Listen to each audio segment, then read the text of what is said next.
deposit. Prime list 4.75%, 40% residual. Visit your trusted Ford dealer today for Blue Sky offers where our Ford family guarantee comes standard. Limited time offer while stocks last. Ford Credit is a registered credit provider and an authorized financial services provider. T&Cs apply.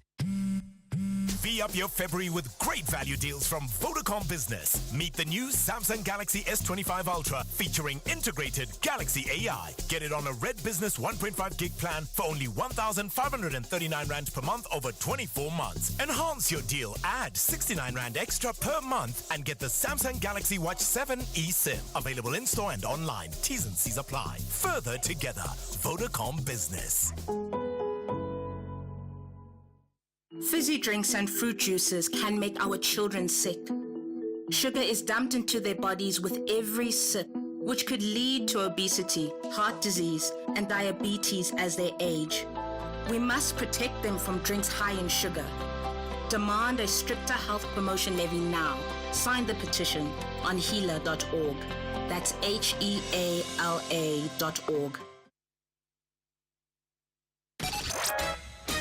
Sakina Kamwendo on SAFM. Good day, Sakina. The voice of Ntombikona Mhlongo's voice was repeating itself into my ears the whole day yesterday. It is a painful situation. I wish her all the best. I hope she's gonna be alright. Yeah, Notorious Mabilan in Skagula village. Jobs, Sakina, that's what we desperately need, and we're not getting them. We are losing jobs and we're not getting more. And we're doing that by making enemies of the President of the United States. Our President has insulted him on Al Jazeera TV for the whole world to see. We've made friends with the enemies of the United States, Iraq and Iran, and their allies, Israel. Why don't we just stay out of everybody's business and try and have good relations with everybody and get people in our country employed, not worry about the rest of the world? Mike Newlands. Good afternoon, Sakina. We don't understand what the government is saying.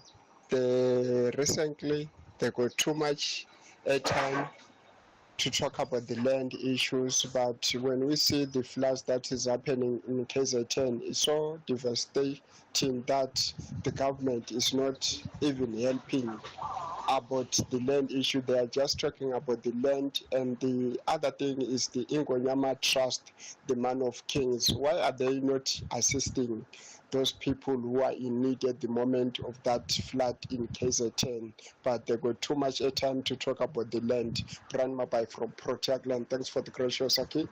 Good afternoon, Mam Sakina. Good afternoon to the listeners of SAFM. Mam Sakina, in the mathematics language, we're saying what we have done on the left-hand side, we must also apply on the right-hand side. We call it a simultaneous equation, Mam Sakina. But on the ANC, they call it a reconfiguration. Why it didn't take place in Free State? Jabumba Lula has cost Mangaung municipality a lot of millions as a ghost worker. Sakimu Kwena has still 3 million in Free State, and he robbed the people a farm in Free State. Why the reconfiguration they didn't implement in Free State? Thank you. Sakina Kamwendo on SAFM. Well, thanks so much for those comments. I just quickly want to squeeze this story in, so let's go straight to it. Now, small-scale farmers in rural parts of the Eastern Cape continue to face the grim reality of being attacked, killed, and having their livestock robbed by criminals. And many families have since run out of business or have shut down as livestock owners are murdered during what seems to be organized stock theft robberies. Now, some of the most targeted areas include Tumbu, Mount Fletcher, Tsolo, Biti, and Umtata. But for more on this, we joined on the line now by livestock farmer Andile Nze. Thanks so much for your time and welcome to Update at Noon. Is it Andy or Andile?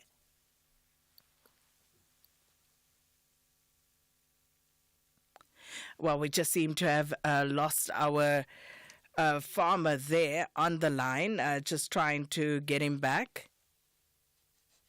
And of course, this is, of course, a story. It is Andile, I think, that we are trying to find. But I tell you what, I think time-wise, we also perhaps are just running it too tight with Andile there, and we're struggling to get through. He is there in the system, we can see, but of course, he's just not coming through. So let's park that one for tomorrow because it is an important story. Andile is a livestock farmer from Kunu, and of course, we will try and get in touch with him again tomorrow because this is a really, really important story. But of course, it leaves us with about a minute. Let me quickly run through some of your comments that you have written through to us. This one here is from Noel. Noel says, President Ramaphosa says AfriForum and Solidarity are sowing divisions. Now we need to see action because the reconciliation project is widening and it's deferred. Zandile, don't laugh at me about my rant. Pilani says, Sakina, Tegwini doesn't really care about the poor unless there's a chance for comrades to eat from tenders, because all this could have been avoided, but they didn't act. In my community, it's close to 20 years now, dry taps, but no action, but there are water tankers. Kobi says, trying so hard to relate. Sakina, the interview with Ntombi is so unfortunate. Our officials wait for such disasters to occur while they were aware and they were warned. It's terrible. Zaki says, KZN government must work for their people. We always listen to the stories of disaster, of floods, and government move people to temporary shelters, and then they forget about them. Government must start to save the land if it is fit for people to build on. And then Nkosimpete Mtinde says, Sister Sakina, stock theft in the Eastern Cape is a serious matter, especially in the Mhlonto local municipality in Kumbu. They will come and take your livestock from your kraal fully armed, and there's nothing you can do. Yeah, as I said, very important story, that one. We'll certainly put it back on the diary for tomorrow. But thank you so much, everybody, for listening in and, of course, for contributing, and to the production team for putting it together, making sure it went out loud and clear. Back with you tomorrow. Right now, it's 1 o'clock. Here's Ondelambana with your latest news.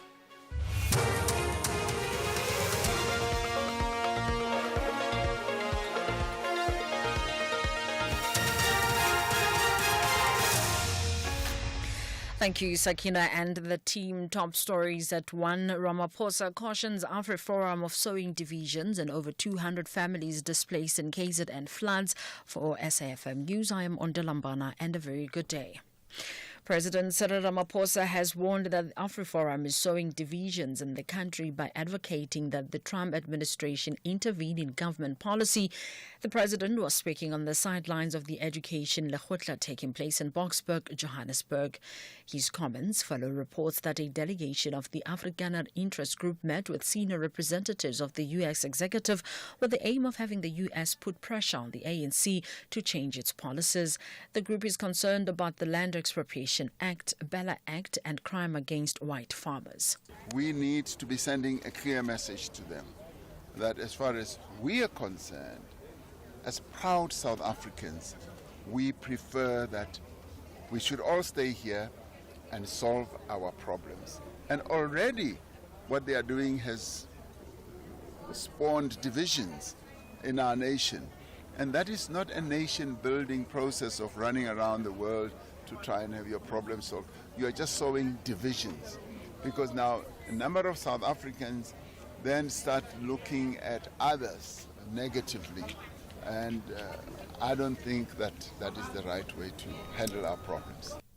The KwaZulu-Natal Department of Cooperative Governance says over 200 families have been displaced following flooding in Lamontville in the south of Durban.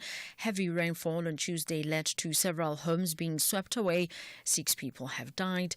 The province has been experiencing severe rainfall in recent weeks, resulting in widespread flooding and mudslides.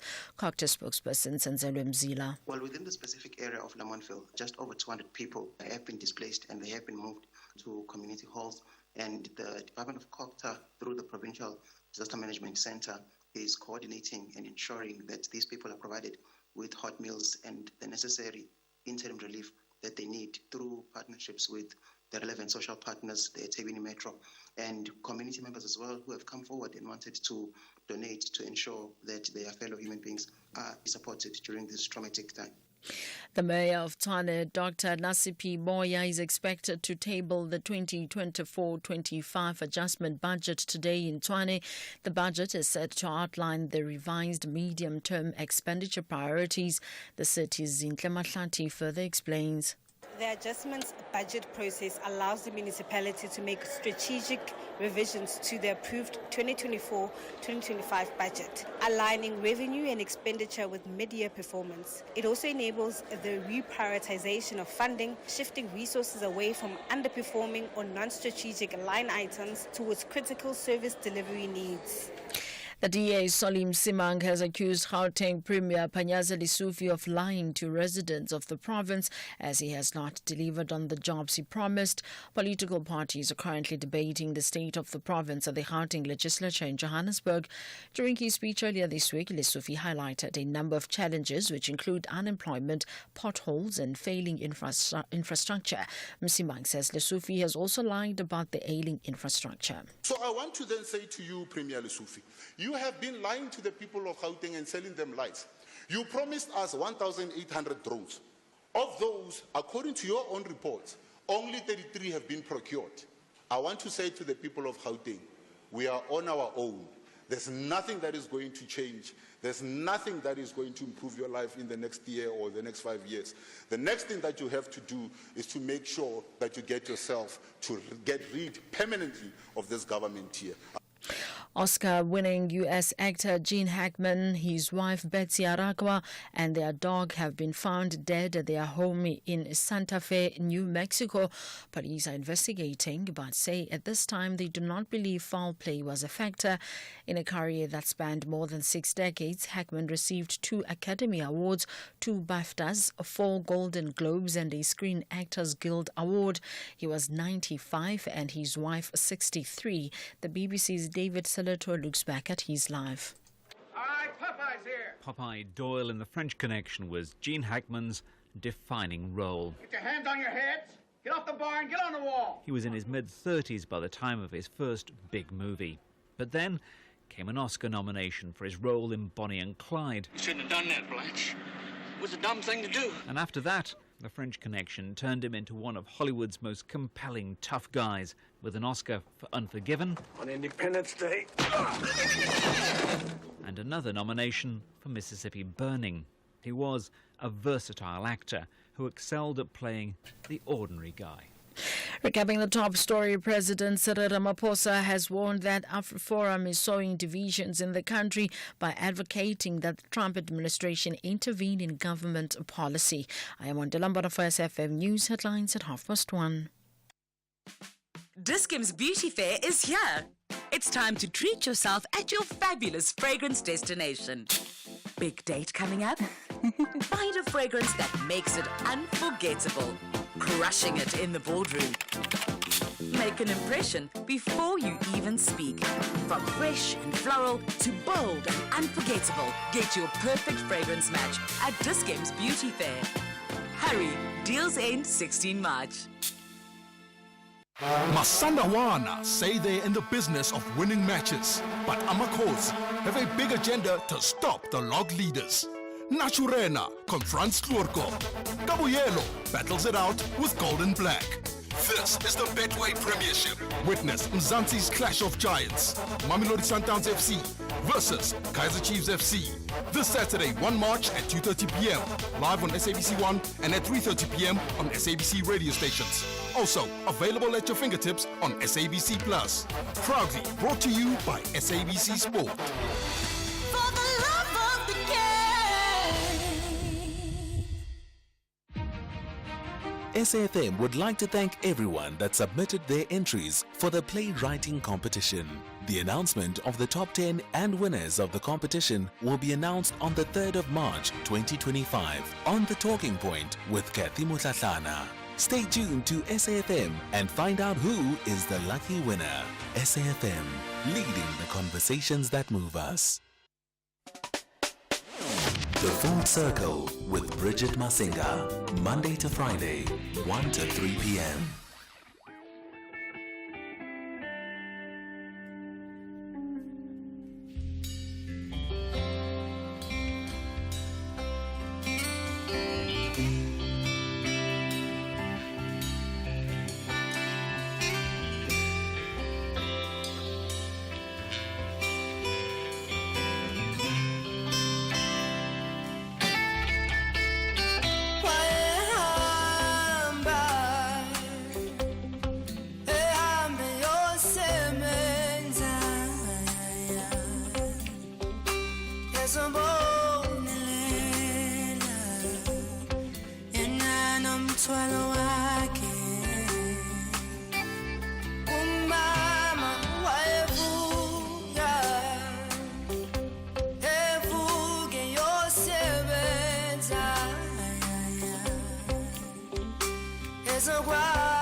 It is the Muffins. That is how we open up today's show with Umsebenzi Wendoda. And this one is an ode to single mothers, released back in 2012. And they went on to win a Metro FM award, nominated, well, at the Metro FM Awards, rather, they were nominated for Best Newcomer and Best Group. The cool thing is that the trio actually met back in school whilst they were all at the University of Johannesburg. And they were singing for the University of Johannesburg choir, and then decided, well, why not? Let's come together with our guitars and form a band, rather. Imagine you form a guitar. They came together with their guitars and formed a band, entered an open mic session, and as they say, the rest is history. It is the Muffins on SAFM, the Full Circle, with myself, Bridget Masinga, coming to you live from our fabulous HQs today. It's a beautiful day in Johannesburg, not too sunny, not too hot. It's just mild, serving cool weather, and I hope that you having an equally good day in your corner of the country. I know, of course, in the KZN, for instance, there are quite a number of folks that are still reeling from those devastating floods that hit that region over the last couple of days, and there's been some life loss as well in certain areas there. So not everybody enjoying a beautiful day right now, and of course that we take into consideration. For the show today, We start off by having a chat in as far as being of service to others for the cure of loneliness, and also seeing how corporates and businesses can align personal values to companies' values, with this conversation of encouraging employees to go out there and volunteer and become part of community missions is concerned. We're also going to be catching up with the folks at Grow Great. We did say yesterday we were trying to have a conversation with them, but the phone line was really quite dismal. So we're going to try again today to catch up with them quickly. And today's World NGO Day. It is World NGO Day. And we're looking at leveraging philanthropy and technology with YES. YES is actually a acronym for a program, the Youth Employment Service, and we'll find out more and get some background on that particular program and the work that they partake in, and of course how technology and innovation has helped better position them. It's 1:15 on the dot, actually. We're going to take a quick pause, but our lines are open on 061-410-4107. That's our WhatsApp line, and 086-000-2032 is the number that you can call us on. With Ford's Blue Sky offers, get a new Ranger XL from just $5,899 per month, including our optional service plan, only when financed through Ford Credit. 10% deposit, prime list 4.75%, 40% residual. Visit your trusted Ford dealer today for Blue Sky offers, where our Ford Family Guarantee comes standard. Limited time offer while stocks last. Ford Credit is a registered credit provider and an authorized financial services provider. T&Cs apply. It was all good just a week ago. Life was smooth. I was paying almost nothing for electricity tokens. All that changed when I was given a big fine for buying illegal electricity tokens from illegal vendors and my neighbor for tampering with his meter. Now, I might go to jail when all I had to do was register for free basic electricity at my local municipality since I'm unemployed. Ungathatha ama chance. Buy electricity legally. Report illegal electricity token sales in your area and meter tampering to Eskom on 0800 11 27 22. Whether it is a CCMA referral, problems with a mechanic, or unfair blacklisting, Clientele legal plans are affordable, and you receive up to 670,000 rands worth of legal services per year. We cover civil, criminal, and labor-related matters. Our legal team will be your support 24 hours a day. SMS SAFM to 32195. That's SAFM to 32195. Clientele General is an authorized FSP and a licensed non-life insurer. T's and C's online. Standard rates apply. You are listening to The Full Circle. So we're going to catch up with Momentum's Group CSI Manager now, Tshego Bukaba, and we're looking at being in service to others as a cure for loneliness, perhaps, and of course, how to also align one's personal values with company purpose. We know that in today's fast-paced, technology-driven world, human connection is something that's being replaced by screens and algorithms, and it actually leaves a lot of people feeling a little bit isolated. So the act of serving others offers a powerful antidote to this loneliness. Whether you're engaging in volunteer work or perhaps you're supporting some kind of meaningful cause, this experience can leave you feeling quite fulfilled as a person. So we thought that we'd have that conversation and explore that. How are you doing this afternoon, Tshego? You good? I'm very good, Bridget. Thanks for having me. Good afternoon to you and to your listeners. Thank you so much for the time. We really do appreciate it. Let's talk about volunteering as, firstly, I guess, as a remedy for loneliness, because as I say, a lot of people now feel a sense of isolation, right? So you're at work, and from work you come home, and then when you're at home you're on social media, and there's a sense of disconnect and isolation from being part of community. And volunteering and being of service to some degree, I would argue, allows you to feel that sense of connection to community or to something bigger than yourself. Absolutely, you are correct. They say there are three critical forces for fulfillment, and it's relationships, it's purpose, and it's service. So being of service to others. And what we find with volunteering is that the people who actually volunteer feel more fulfilled than the people who actually receiving your volunteering activity or act. So usually we would think that if I'm going out to a nonprofit organization at an orphanage or anywhere to help, I'm actually making a difference. Therefore, those that I'm helping will feel better.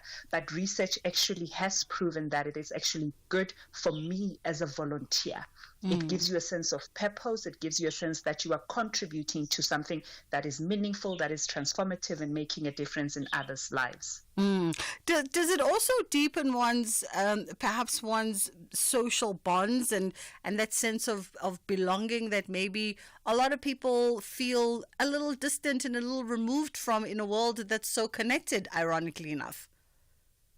Absolutely, it does. And what is strange is that people have replaced connections, human connections, with technology, right? But with the rise of technology, you're right in saying that we see that people are actually very lonely, because people don't no longer have quality relationships. Their relationships are driven by quantity. How many followers do I have? How many likes do I get? And things like that.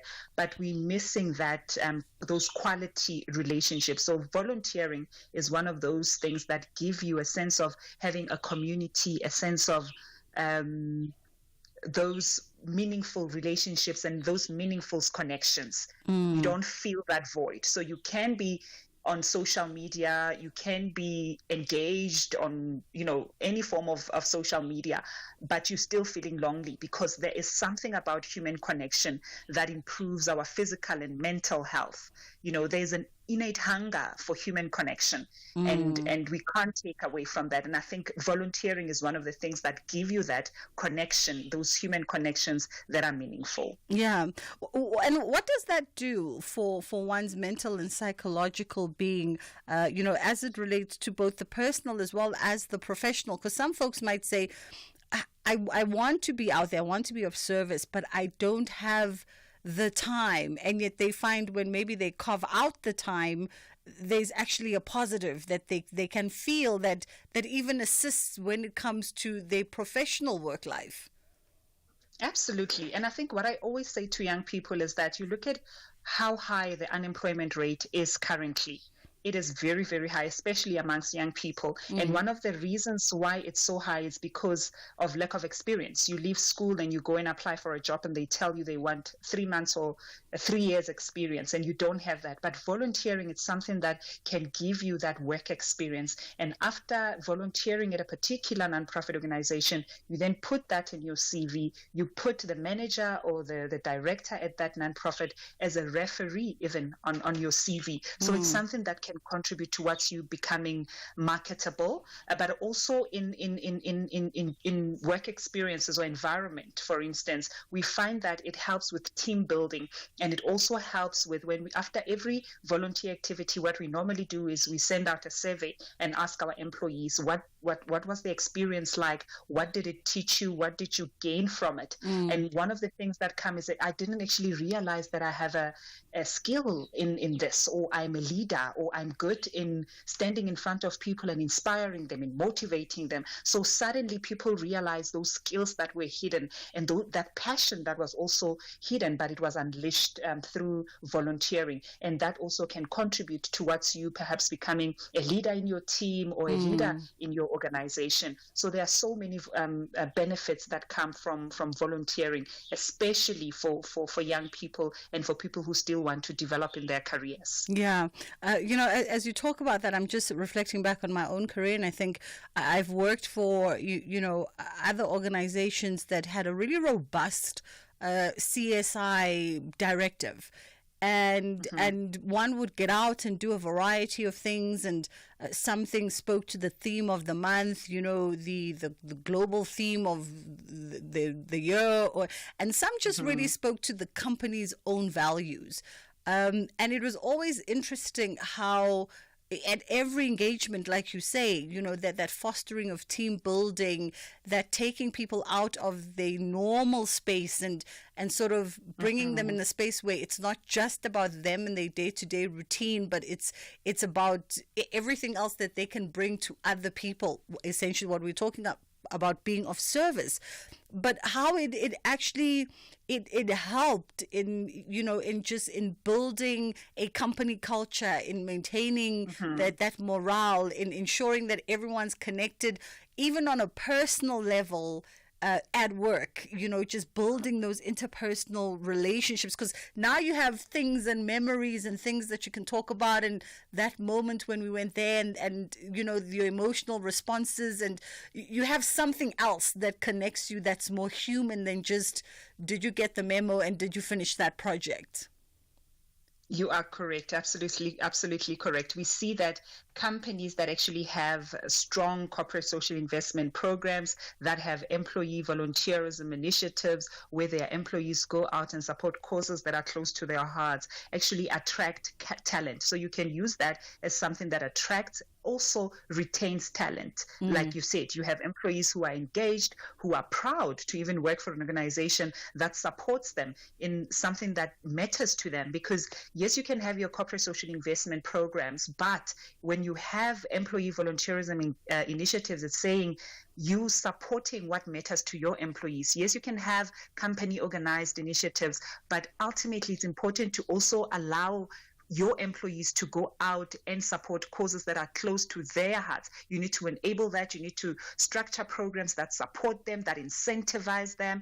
And also, what we do at Momentum Group, for instance, we have what we call a CSI Leave Day, where employees can apply for leave and go out and just support a cause that is close to their heart. Sometimes they go and spend a particular time or hours at an organization, and we match that the time that they spend or the hours that they spend with funding, and we contribute or donate money to that organization where they spend time. So you really need to do that as corporate South Africa, drive rigorous programs, CSI programs, as well as employee volunteerism programs to encourage your employees to attract great talent and to retain that talent. Absolutely. And what we talk about here is that alignment of personal value with company purpose, right? And it just ticks all the boxes for everybody, because it's enhancing employee engagement on that one side, it's motivation on the other, but there's also a sense of productivity when your people feel fulfilled. And sometimes I feel that's the lacking disconnect in these conversations, that it's not time wasted, in fact, for an organization to be deliberate about these kinds of things. Yes, absolutely. Because then we know one of the benefits is improved physical and mental health. And when you are in good shape physically and mentally, then you become productive. And that's one of the things that you get through volunteering. And it is something that we don't normally highlight as a benefit of having gone out and volunteering. So it does certainly contribute towards that as well. And we also know that it contributes to long life, actually. There was a documentary sometime, I think last year or so, called Blue Towns, and there was a guy going around trying to understand the people who live beyond 100 years, the centenaries, what causes them to live beyond 100 years. And we actually found that not actually volunteering, having a community also contributes to that, not only limiting it to diet and exercise, but a huge part of it was actually because of having this community, having an opportunity to go out, volunteer, and be of service to others. Fabulous. Geez, I don't know if I'd want to live till 100, but but I definitely get it. And the other interesting part of this, right? Just I often in these conversations reflect back on my journey. I've often found it interesting as well that company to company, brand on brand, there's sometimes a recognition when people share similar values and have similar cultures. So you'd be doing something and we recognize it as something that is of importance to us and that matters to us. And collaboratively, we amplify each other and almost create this symbiotic synergy of exchange. And ultimately, it becomes an exchange in business as well, because customers, consumers, just like employers and employees are forever watching to see, do you have a heart? And is that heart authentic? And are you bringing it out there in like the most authentic, natural way? In order for all of us to support. I'm just thinking about, where the organization I used to be, how brands would come on board because they understand that this is something that matters to you, and because it matters to you, your company has also amplified it on your behalf, and because of that, we too are going to put our resources, behind you and make it bigger and better. Absolutely. And I mean, it also, when you have a thriving society, then your organization or your company thrives as well. So it's important that there's that shared value, that both parties actually see value in what you are doing. So I fully agree with that. And I'm very supportive of that, especially even with aligning values and ensuring that what my company stands for is actually what I also stand for. And there's that relationship that is in sync. Fabulous. Tshego Bokabe, thank you so much for the time this afternoon. And Tshego is the Momentum Group CSI manager, and they do some incredible work as well with their brand, especially more female-focused work. I'm often peeping on their social media. It's fast approaching 1:30. Thank you, Bridget. In the news headlines, the National Health Department says although it has not received formal communication, it's shocked at reports of the termination of U.S. aid to South Africa. According to a statement released by USAID yesterday, it was decided that the continuous funding was no longer a part of U.S. interests. President Cyril Ramaphosa has warned that AfriForum is sowing divisions in the country by advocating that the Trump administration intervene in government policy, and government departments in the Northwest have improved their audit outcomes as part of accountability and transparency. This is according to Northwest Premier Lazarus Mkhosi, who delivered his State of the Province address in the Mahikeng earlier today. A full update follows at the top of the hour. Bridget Masinga on SAFM. So on the 13th of February, the MTN SA Foundation, in partnership with the UJ Art Gallery, announced Amogelang Maledu as this year's curator for the MTN and UJ New Contemporaries Awards program.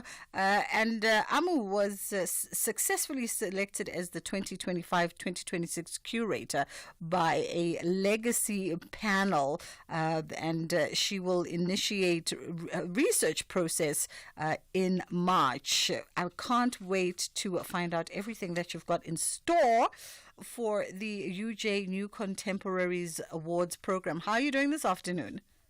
Hi, Bridget. I'm good, thank you. How are you? I'm fabulous. Thank you so much. I mean, not only are you passionate about working with artists, especially those artists that are often overlooked, but you also quite the impressive young curator.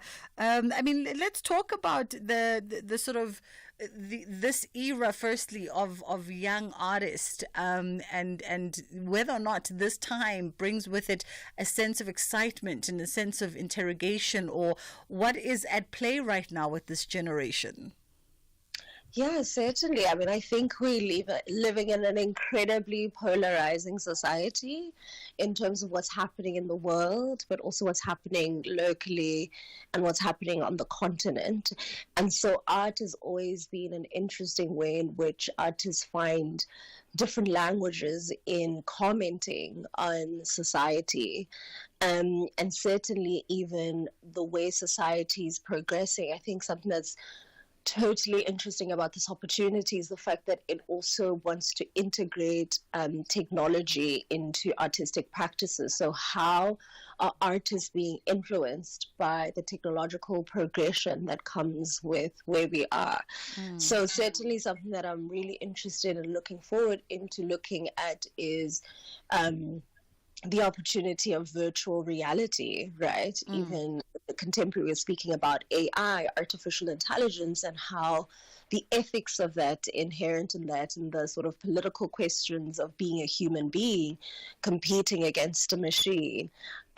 So that is all the conversations that are happening around art and how artists are making, particularly young artists, who are, of course, much more attuned with these kinds of developments. So, yeah. There is a sense, though, that artists really are sort of embracing this technological era, right? Because when one sort of prowls through exhibitions or art fairs, you're seeing a lot of, traditional, formerly like canvas artists now trying to use different mediums and different things, whether it's NFT or whatever the programs are, to really see how far they can stretch their work and where they can explore the dimensions of their work. Yeah, totally. I think it's also this moment, especially on the continent, certainly, to be able to work with the materiality that we have, right? That Africa also has a lot to offer outside of traditional ways of thinking about art. And I think the more cultures becoming democratized with the internet and having access to these softwares that are quite accessible and very easy to use as long as you have some form of internet and kind of know-how. There is then this kind of penetration into the art market that is also destabilizing traditional ways of working that are often, of course, rooted in sometimes elitism and gatekeeping. But there is a sense that right now, as culture democratizes, as technology becomes a huge part of our lives, artists are finding empowerment in sort of DIY cultures, especially certainly on the continent, to do their own thing without asking for permission, being very unapologetic at most times. And we've seen how social media, of course, has been quite incredibly influential in artists taking ownership of their works and not always waiting for the gallerists or the museums to discover them. So there's certainly a sense of self-definition that is coming with this moment of technological progression, certainly. Yeah. Tell us a bit about the MTN and UJ New Contemporaries Award program, because I know that the open call went out last year already during the Free State Arts Festival around July. So it's been a long road of submissions and applications for this program. Yes, so it was an open call, and I got shortlisted and subsequently selected as the curator. The process for me on this end will be a period of about 2 years where I'll be working and sort of researching contemporary emerging South African artists in all 9 provinces. I'll be visiting their studios and just getting to know their practice and their processes much more intimately, and this will accumulate into an exhibition next year of 4 artists that I would curate and sort of contextualize around whatever research I would have found through this process. So it's still early days in terms of me starting that process. Yeah. But hopefully, middle of the year, there will be some form of progress in terms of the research that I'll be doing, meeting different artists from all 9 provinces in South Africa. I mean, that's quite an undertaking. It's quite an undertaking. And you say it so, you're up for the task, obviously, we know this. But you say it so casually, and anybody who sort of is in the space, not even as a professional curator or researcher, just those of us who have a curiosity, right? And I know when I set down a schedule, say around arts fair, and I'm in a certain territory that's not my natural habitat, like a Cape Town, for instance, just to get around to 5 artist studios and get around to conversations and sit downs requires a whole week. And you are going to be traveling around the country, visiting young contemporary artists. That's an undertaking. Certainly it is. It is. I think it helps when you feel like your work is something that you enjoy thoroughly. So it feels exciting to sort of connect with my colleagues, right, in this way that's very intimate. But at the same time, this is such fulfilling work for me because I genuinely love what I do. So I think I always have a difficulty drawing the line between work and pleasure in this instance. Yeah. I'm here for it. Drawing the line between work and pleasure. Are you already sort of in the back of your mind thinking about a particular story that you think maybe you would like to tell with this upcoming project once it's done? Or it becomes a process of, let me get out on the road and to the respective studios and let the story tell itself, and then molding it and shaping it accordingly? Yeah, absolutely. The latter. I think it's really important as a curator to be informed by what artists are making. Obviously, you come with your own proclivities and sensibilities of what you would like the ideal exhibition to look like, but it's important to honor the process of seeing what artists are making and seeing what conversations are out there, and then subsequently kind of weaving thematic components that would inform the exhibition. But as I said earlier in our discussion, I think technology is something that I'm a little bit preoccupied in terms of how it is influencing contemporary art. And I want to see what artists are doing or thinking about in relation to that. Of course, you can still practice in the most traditional mediums, but I think this opportunity, particularly with MDN, introduces us to the resources of working with technology on the continent. And so something that I'm interested to sort of explore and see what the possibilities may be.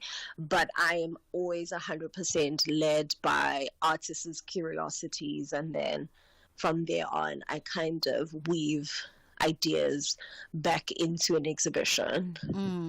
I know you also, you have a very deliberate focus on young emerging artists from the country and the continent at large. How do you as a curator then sort of, when you go out on this really grand project and scale, how do you ensure that balance of not only platforming, young artists that are already having traction, having notoriety, having talkability in the industry, because there are quite a few who cannot be ignored, when one is putting together significant bodies of work. But at the same time, there's also a lot of young artists who really are lesser known, but whose stories are so important and so significant, and who require platforms that will put their work in front of the right eyes.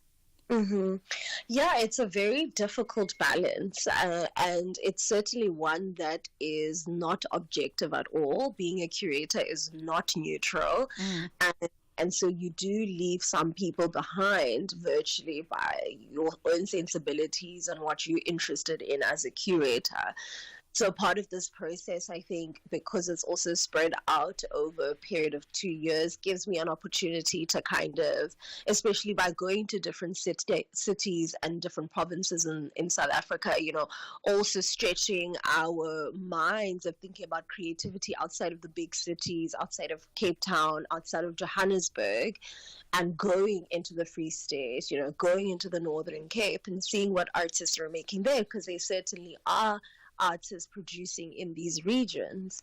And so it's important to also be aware of the kind of blind spots that come with curating, and even in terms of some of the kind of the challenges of leaving people behind, the challenges of resources, of course, which is utmostly important in this industry where art is underfunded, undersupported.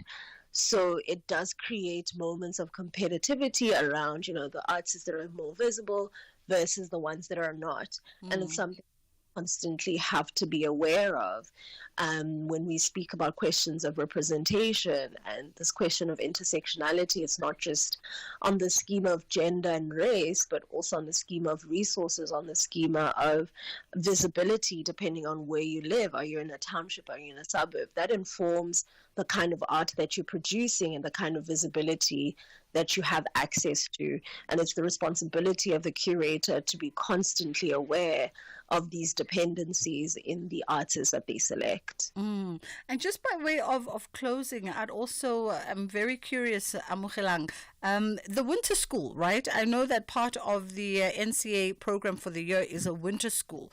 That is going to be presented to us around July sometime at Fada Gallery. Can you tell me a little bit about that? So part of this exhibition has an educational component to it, and I think it's very important to think about exhibitions as moments in which we're creating education. It's not just art arbitrarily hanging on a wall. So part of the Winter School program is working with learners who come from high school, and we sort of engage the artworks on display and think about an educational program. I'll be working with an arts educator who will create art programs that links to the curriculum of art making in our country. And so it's really important to kind of think about this exhibition also as a learning path, especially because it is hosted at a university, at the University of Johannesburg's Art Gallery. So there is already a constituency of students that will be there, that will be our immediate public, and it's important for them to be engaged with through this winter school program, where we'll have learners from high school, but also engage varsity students who are working in the, who are studying in the arts department. Yeah, I mean, it sounds like an exciting program indeed, and can't wait for the culmination of it come later on in 2026. Amukhelang, thank you so much for the time. That was Amukhelang Maledu, who's an interdisciplinary artist practitioner in her own right, as well as a curator and research and sectional rather, or lecturer at well, actually I don't know the institution. I didn't ask the institution. I'm presuming it was UCT at one point, because I know that she was a committee member of the University of Cape Town. Sorry, I also got a bit distracted there. We were jigging some things around behind the scenes in order for us to have our next conversation. So hopefully when we come back, we'll know exactly who we are talking to. It's just gone 1:45 on the Full Circle. Fizzy drinks and fruit juices can make our children sick. Sugar is dumped into their bodies with every sip, which could lead to obesity, heart disease, and diabetes as they age. We must protect them from drinks high in sugar. Demand a stricter health promotion levy now. Sign the petition on heala.org. That's HEALA.org. It's 2025, aka 2020 Thrive. And from January to December, we're managing our expenses better, even in the month of love. Whatever personal expenses or aspirations you have, make them happen now with a Nedbank personal loan of up to 400,000 Rand and enjoy our best available interest rate. Search Nedbank personal loans and show your goals some love. See money differently. Nedbank. We're a licensed FSP and registered credit provider. T's and C's apply. It was all good just a week ago. Life was smooth. I was paying almost nothing for electricity tokens. All that changed when I was given a big fine for buying illegal electricity tokens from illegal vendors and my neighbor for tampering with his meter. Now, I might go to jail when all I had to do was register for free basic electricity at my local municipality since I'm unemployed. Ungathatha ama chance. Buy electricity legally. Report illegal electricity token sales in your area and meter tampering to Eskom on 0800 11 27 22. Day 15. Location undisclosed.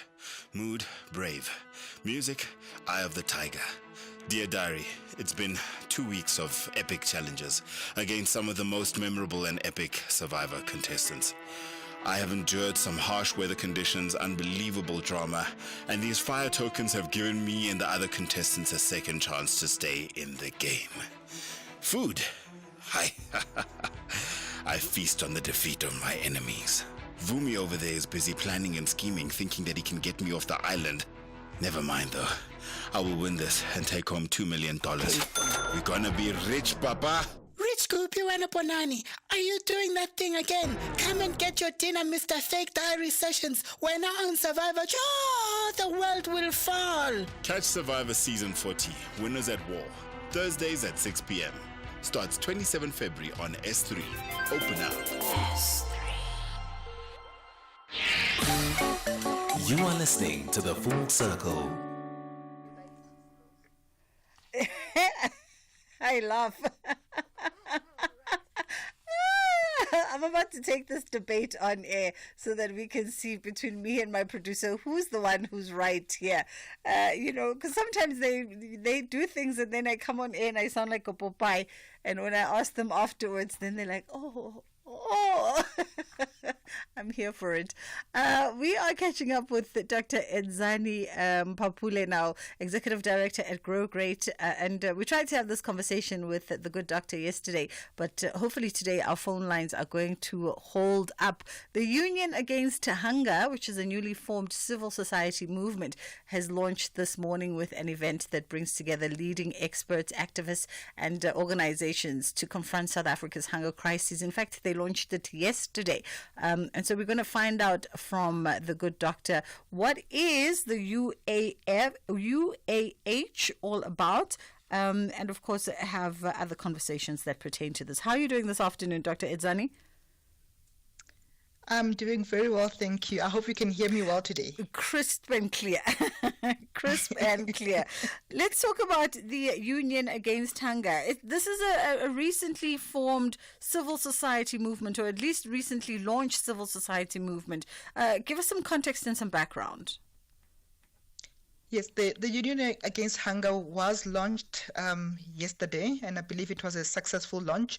And really the union does what the name says. It's dedicated to eradicating hunger and malnutrition in South Africa and really surfacing those as urgent social issues that we need to act on right now. I think hunger and malnutrition in South Africa are really a national catastrophe. We have 1 in 4 South Africans facing severe food insecurity, and about 10,000 children dying every year due to severe malnutrition. And even worse, 1 in 4 children who are stunted by the age of 5. So the union is really an alliance of different organizations, and we hope to see even more organizations coming on board, which we did see yesterday, signing on the pledge to join the union. And we hope to expand the leadership of the union as we gain momentum, and it's really ensuring that we end hunger in South Africa, and we do it right now. As you say, Dr. Edzani, that this is an urgent discussion in as far as the solutions to end hunger and malnutrition in the country are concerned. Also a critical time for the Union Against Hunger to be formed. It comes on the back of a pivotal moment right now in the country, as we know, with South Africa taking the lead to G20. Are you hoping that this time will be used as a way to maximize the efforts and galvanize more immediate actions?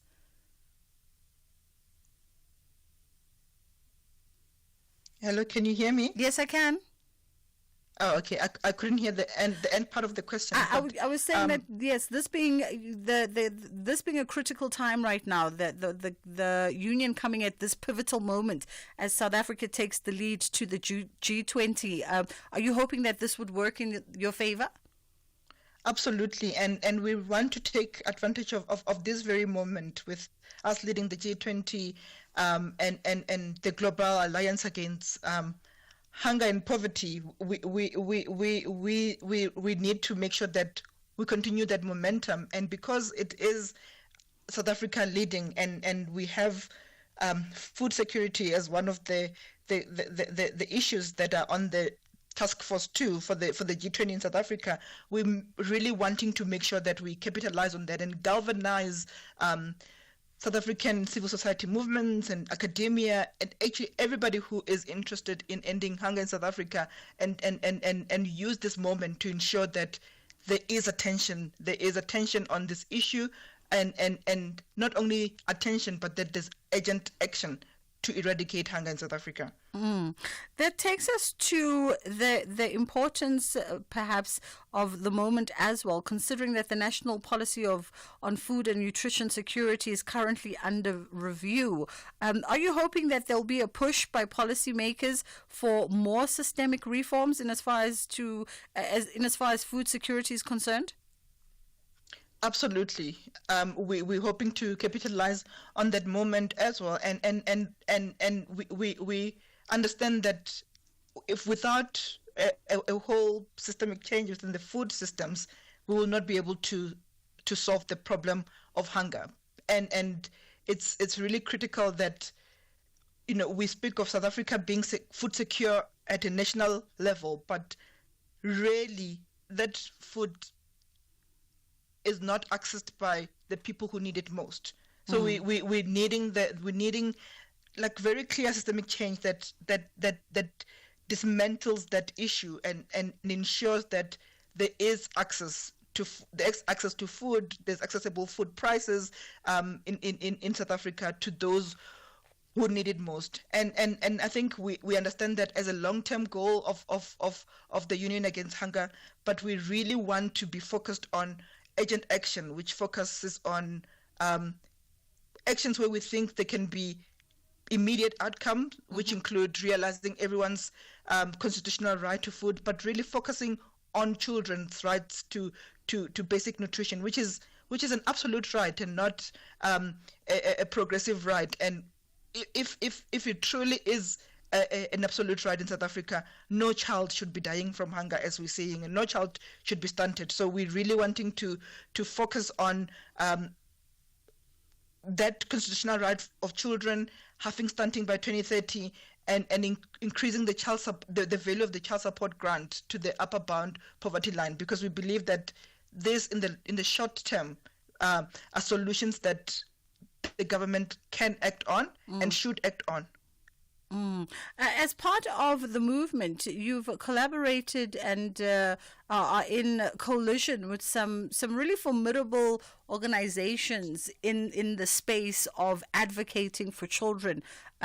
Talk us through some of these partnerships. I know the likes of Healthy Living Alliance of South Africa is on board as one of the partners driving this message by the Union Against Hunger, as well as the Nelson Mandela Children's Fund Foundation, or Nelson Mandela Children's Fund. And I remember being in conversation with them last year, in celebration of the great statesman. And one of the things that stuck out from those conversations was that they sort of magnified the message that there really isn't a children's advocate anymore. Somebody who, at that level of leadership in the country, repeatedly drives the message around children-based issues, in the way that the great statesman advocated. And they said, that being part of the problem, that everyone speaks about children, but no one is really speaking for the children and ultimately driving policy and action that makes tangible differences for children. Yes, no, absolutely. Yeah. So those are the launching stakeholders of the HEALA, the Nelson Mandela Fund, us as Grow Great, and the Center of Excellence and Purity at the University of the Western Cape. The TEC also made a pledge yesterday to join in and also SAFTU. So we're seeing that leadership in terms of organizations that are coming on board and pledging increasing, and it's quite formidable organizations around who work around child's rights, and we're seeing also an opportune moment. The president mentioned in his speech this year that there will be ensuring that the national strategy of accelerated action for children is implemented, and we feel that we are the right movement to ensure that all the nutrition priority in that strategy we can hold a government accountable for, and we want to really see that strategy being implemented, and nutrition is a priority on that strategy. Nutrition for children is a priority on that on that strategy. And I think we are moving in the right direction in terms of having within the office of the presidency an attention and an acknowledgement that there has to be a focus on children, but we know that that doesn't happen when there isn't an external push, and we do need the similar advocacy that we had for HIV with the TAC movement, and really saying if we're able to ensure that everybody who's in South Africa who needs HIV treatment can get it, surely we can also be able to ensure that everybody and every child who needs food in South Africa can get it. Dr. Edzani Mpapule, thank you so much for the time. And the good doctor is the executive director at Grow Great. So the Union Against Hunger is now formed, and it stands on strong shoulders is the word. Shoulders is the word I was looking for. You know, sometimes you have to pause and just let the lips and the brain recalibrate. Yes, it stands on strong shoulders, formed by the likes of HELA, which are the Healthy Living Alliance of South Africa. And we speak to them from time to time on the show as well. The Nelson Mandela Children's Fund, Grow Great, and of course the Center of Excellence in Food Security at the University of the Western Cape. And each one of them are bringing their expertise and advocacy experience to this fight against hunger. It's about less than 2 minutes to go before the top of the hour, and then after the news, we're going to get into more conversations. We're going to catch up on the other side of the hour with Uqina Twala, and we're going to be looking at leveraging philanthropy and technology with the organization Yes. And Uqina is going to tell us everything we need to know about this organization that works primarily in the youth employment services space, youth development, youth upliftment, and all that good stuff that we consistently drive on the show. 0614104107 is our WhatsApp line. But of course, it's time for us to get into the news with Ondela.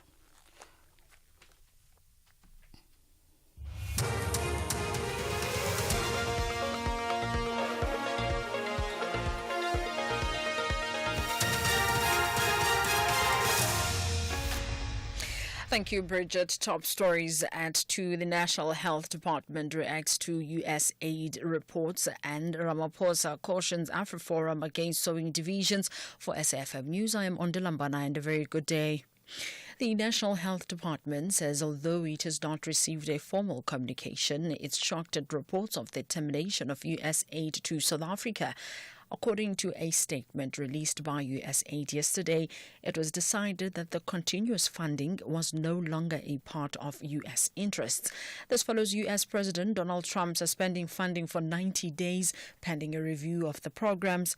The department spokesperson, Foster Mohale. Now, we were equally surprised when we read through one of the media houses in the country, the leading media house in the country in the space of health reporting. Basically said that some of the NGOs have received the final letters to inform them that the grant has been permanently ended. So, but as the Minister has been saying previously, that as the department, we were not receiving direct correspondence from the U.S. government of the entity. So even now we have not received, so we are just reading from the media.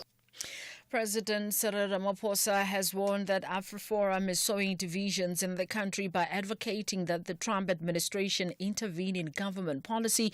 The president was speaking on the sidelines of the Education Lekgotla taking place in Boksburg, Johannesburg. His comments follow reports that a delegation of the Afrikaner Interest Group met with senior representatives of the U.S. executive with the aim of having the U.S. put pressure on the ANC to change its policies. The group is concerned about the Land Expropriation Act, Bella Act, and crime against white farmers. We need to be sending a clear message to them that as far as we are concerned, as proud South Africans, we prefer that we should all stay here and solve our problems.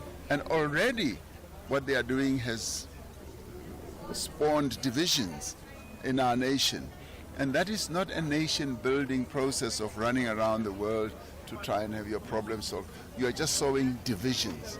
Because now a number of South Africans then start looking at others negatively. And I don't think that that is the right way to handle our problems.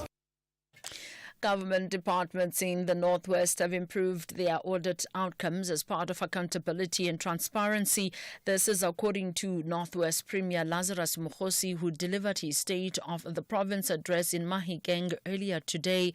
Mokgosi says the implementation of local government turnaround strategy and financial recovery plan is gaining traction, and audit outcomes in some of the municipalities have improved.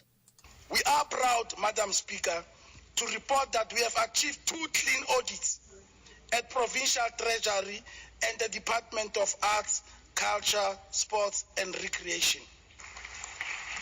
This marks a significant milestone in our efforts to enhance accountability and transparency. And this will include provisioning of services through the rollout of our accelerated service delivery program called Tunza Lerole Reloaded. The Volchanov Alumni Association says it has agreed with Stellenbosch University that a multilingual name be given to the residents. This after the association reached an out-of-court agreement with the university after a report recommended the residents' closure due to disturbing content in 2 rooms.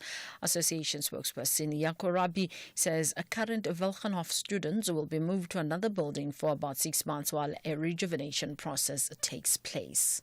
We are pleased that an impasse has been resolved as to the naming process of the residents. This has paved the way for the settlement of the matter. This brings an end to the litigation of the Volchanov alumni against Stellenbosch University. The alumni look forward to working with the university management to harness the new energy in support of a proudly world-class men's residence. Oscar-winning U.S. actor Gene Hackman, his wife Betsy Arakawa, and their dog have been found dead at their home in Santa Fe, New Mexico. Police are investigating, but say at this time they do not believe foul play was a factor. In a career that spanned more than 6 decades, Hackman received 2 Academy Awards, 2 BAFTAs, 4 Golden Globes, and a Screen Actors Guild Award. He was 95 and his wife 63. The BBC's David Sillett looks back at his life. All right, Popeye's here. Popeye Doyle in The French Connection was Gene Hackman's defining role. Get your hands on your heads. Get off the bar and get on the wall. He was in his mid-30s by the time of his first big movie. But then came an Oscar nomination for his role in Bonnie and Clyde. You shouldn't have done that, Blanche. It was a dumb thing to do. And after that, The French Connection turned him into one of Hollywood's most compelling tough guys, with an Oscar for Unforgiven On Independence Day. and another nomination for Mississippi Burning. He was a versatile actor who excelled at playing the ordinary guy. Recapping the top story, the National Health Department says although it has not received formal communication, it's shocked at reports of the termination of U.S. aid to South Africa. According to a statement released by U.S. aid yesterday, it was decided that the continuous funding was no longer a part of U.S. interests. I am Mondila Bonifaz, FM News headlines at 2:30. In business, a rand saved is a rand earned, and almost 100,000 businesses trust OUTsurance. Switching to OUTsurance has definitely saved me money, 2,107 rands per month. I would recommend OUTsurance to all business owners because they will definitely save money. With OUTsurance, you always get something out. For your business insurance, contact OUTsurance to see how much your business could save. SMS quote to 43328 for immediate cover, or visit outsurance.co.za today. A licensed insurer in FSP. T's and C's online. Meet TJ, the magician. Well, he isn't quite the magician, but shame, let's call him that. The other day he tried to do that coin ear trick. Poor Owami is still in the hospital with a 5 rand coin stuck in his ear. He tried getting his pit bull, Mufasa, to levitate. Oh, he got that right. But now Mufasa is levitating through Tembisa, and somehow TJ forgot to read the section on how to get Mufasa back down. It's tough being a magician, but luckily for TJ, Britain's Got Talent Ultimate Magician will be the perfect inspiration for him to be the best magician in Tembisa. Catch Britain's Got Talent Ultimate Magician Saturdays at 7:30 p.m. only on S3. Open up. S3. The whispers in the morning as I look in your... This February, the month of love and self-care, at SAFM we're celebrating with you, spreading love to all. Let's embrace kindness, connection and self-care. And as always, SAFM will continue leading the conversations that move us through love, wellness and everything in between. This month, let's love ourselves, love each other and keep the conversation going. SAFM, leading the conversations that move us. 'Cause I'm your lady, and you are my man. The Full Circle with Bridget Masinga, Monday to Friday, 1 to 3 p.m.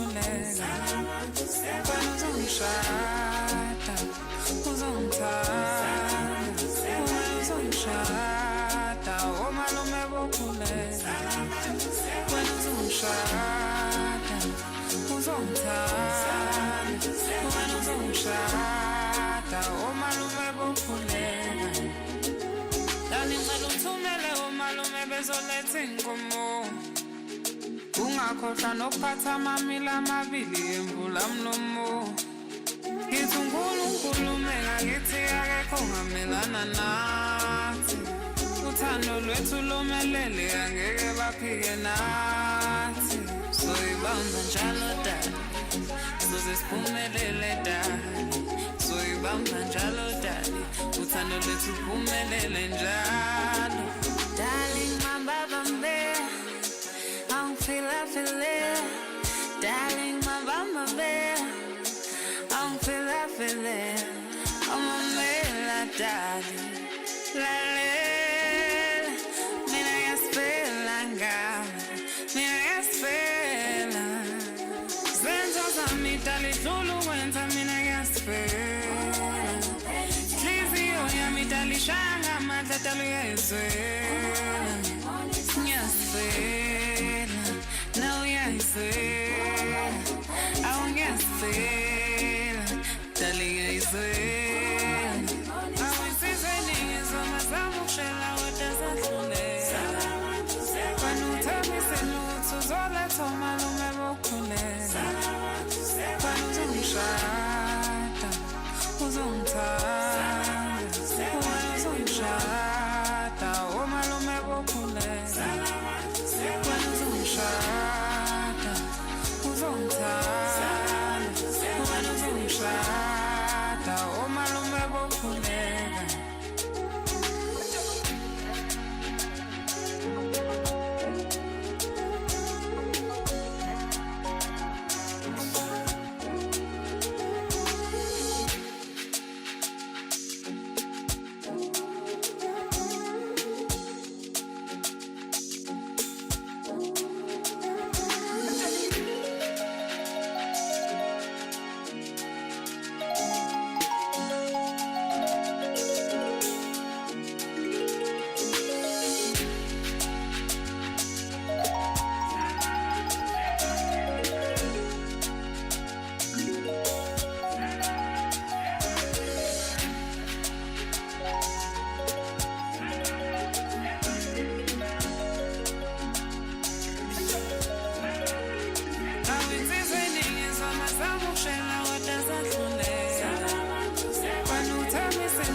Azana coming through with Zalabantu. That is the name of this particular single coming from the young artist. It's just gone 10 past 2 o'clock on The Full Circle with myself, Bridget Masinga, on SAFM, leading the conversations that move a nation. Right now, we are going to be catching up with Nicholas Carroll, who is an associate tax and exchange control expert. And we're going to be finding out, or rather, he's going to be helping us unpack matters around some SARS compliance issues, right? And he's well placed, of course, as part of the leading law firm Cliff Decker Hofmeyer. There was a recent case before the tax court that sent a clear message to taxpayers when objecting to additional tax assessments that simply disputing the figures without providing full supporting documents won't be enough. So we're going to get the merits and the details behind this case, what makes it significant, and of course everything that you and I need to know. How are you doing this afternoon, Nicholas? Hi, Bridget. It's great to be on. Thanks. Thank you so much for the time. All right, let's get the details from you. The details around this particular case, from what I understand, it was a dispute that involved a neurologist and his medical practice with SARS. Yes, so that's correct. It's an interesting case, and if you take the time to read it, although it can be dry, it does have some interesting points in it, some background there. But in effect, it was a taxpayer, as you say, a neurologist and his practice. And SARS had used its powers in terms of the Tax Administration Act to go to the bank and request his bank statements and his practice's bank statements. And on the basis of those bank statements had raised additional assessments, additional tax assessments for these two taxpayers. And these two taxpayers took exception to that and lodged objections against those additional assessments. And really what ended up happening is that SARS, in that process, that objection process, requested certain information from the taxpayers in order for them to clarify what income the taxpayers had earned, and so as to correctly assess them for tax. And the taxpayers refused essentially to give this information to SARS, which then resulted in those additional assessments. And even throughout the objection phase, so when the taxpayers lodged their objection, they still didn't provide this information that was necessary in support of their objections. So SARS then ruled those objections to be invalid. And what's quite important is SARS won't consider the merits of an objection unless that objection is actually valid.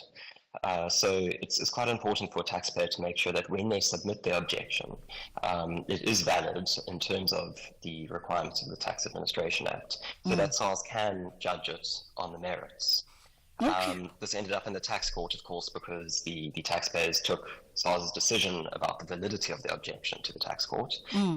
But from a tax compliance perspective, it's a very, very interesting case. Yeah, and we'll definitely get into that. I just want to understand, because obviously this is not our area, and we are just but common folks just trying to submit our taxes. So you say that SARS used its administrative powers to solicit bank statements, right? I already know someone was thinking like me, going, wait, so SARS can, go forward and solicit one's bank statements without necessarily requiring you, the individual, to produce them.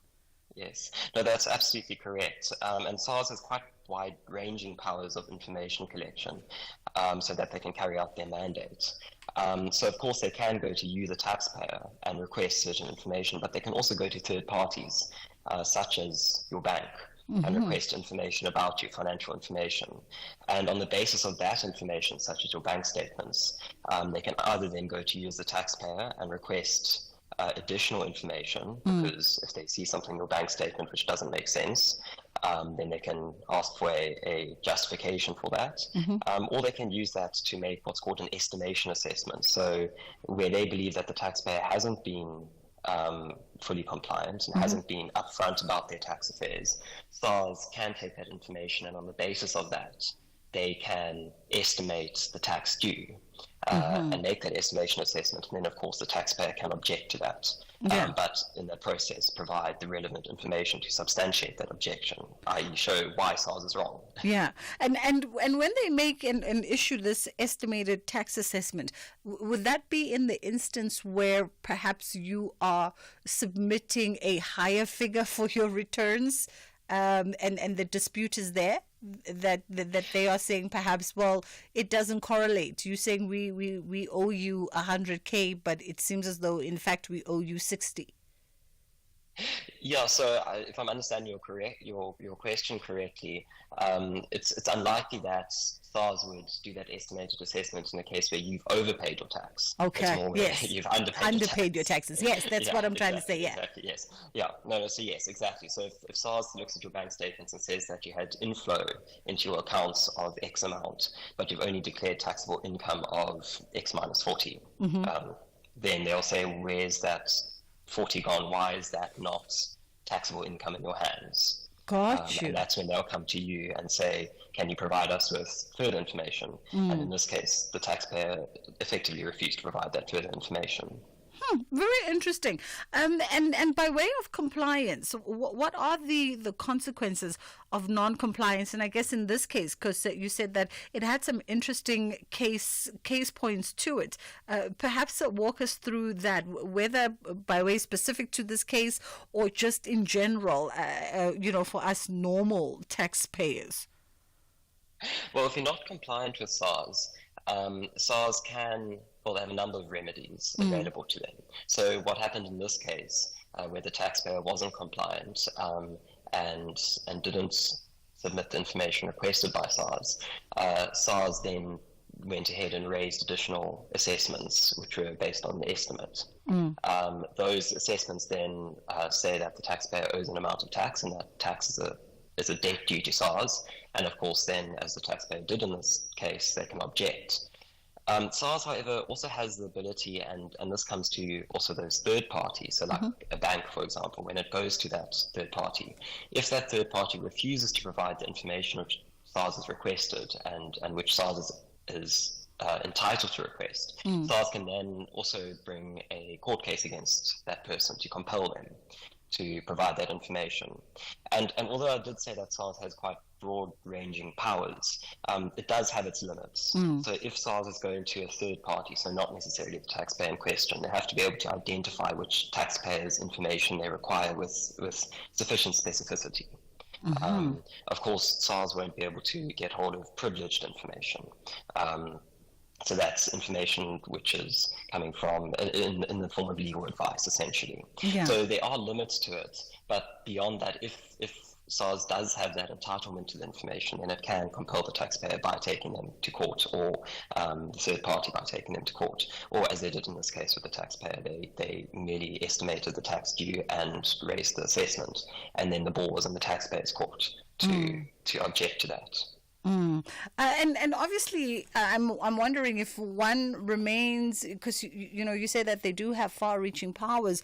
If you continuously are non-compliant in the extreme cases, is there potential here for legal action by SARS?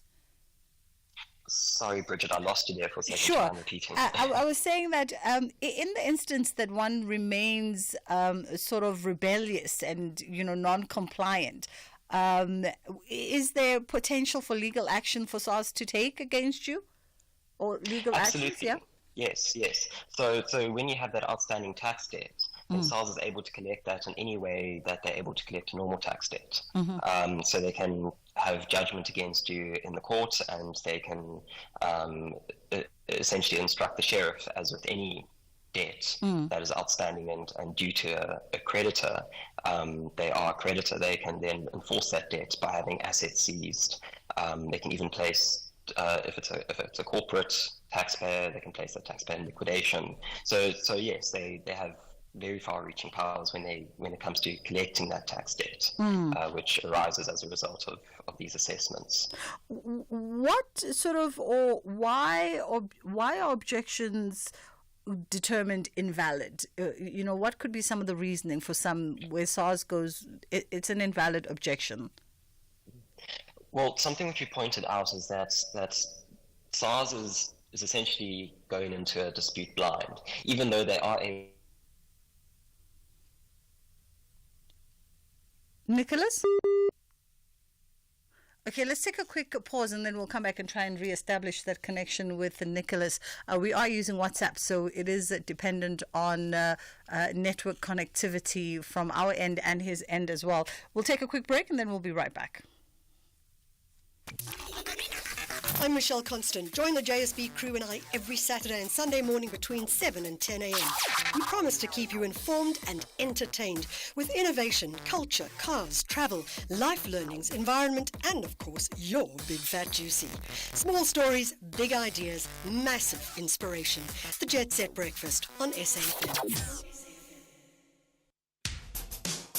SAFM has signed a code of conduct that is enforced by the Broadcasting Complaints Commission of South Africa. Under the code, we are committed to giving news that is accurate, comment that is fair, and programming that is not harmful, does not amount to hate speech, or contain violence or explicit sex. If you think we are not living up to that code, then you can inform the Broadcasting Complaints Commission of South Africa. Direct any complaints in writing to the Broadcasting Complaints Commission of South Africa. PO Box 142365. Craig Hall 2024.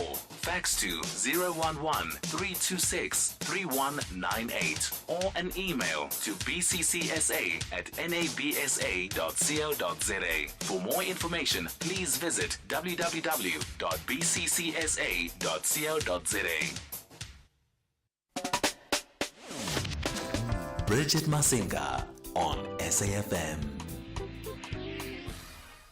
All right. Hopefully, we've managed to find a stable connection. It can get tricky sometimes when we have to rely on WhatsApp, which uses network. Let's see if we can continue. Nicholas Carroll is on the line with us, and Nicholas is an associate in the tax and exchange control practice at the leading law firm Cliff Decker Hofmeyer. And of course, he was walking us through this dispute that involved a neurologist and his medical practice against SARS, and ultimately SARS doing what they needed to do. And this is a significant one, as Nicholas has outlined for us, because it speaks to compliance and non-compliance, and what are some of the remedies that SARS can take by way of action against you. And we were just wondering, as we were so rudely disconnected, Nicholas, there, why our objections may be determined as invalid. Thanks, Bridget, and apologies. No, not you. It's network. So what I was saying is that when SARS comes into a dispute, they generally come into a dispute blind, and that's regardless of the fact that they've managed to collect information from third parties.